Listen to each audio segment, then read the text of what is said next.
Real Madrid versus Barcelona, the El Clasico, a war built on pride.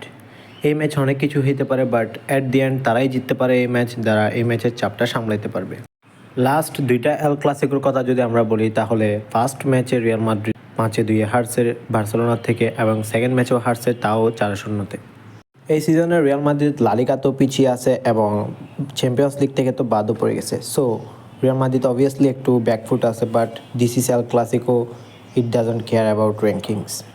Barcelona দুইটা important player এই ম্যাচে খেলতে পারবে না। তাদের মধ্যে রয়েছে সেন্টার ফরওয়ার্ড লেভানডস্কি এবং তাদের ফুল ব্যাক আলেকজান্ড্রো বালডে। অন্যদিকে রিয়াল মাদ্রিদের কথা যদি বলি, তাহলে তাদের কামাভিঙ্গা এবং ফার্ল্যান্ড ম্যান্ডিক এই ম্যাচে খেলতে পারবে না তাদের ইনজুরির জন্য।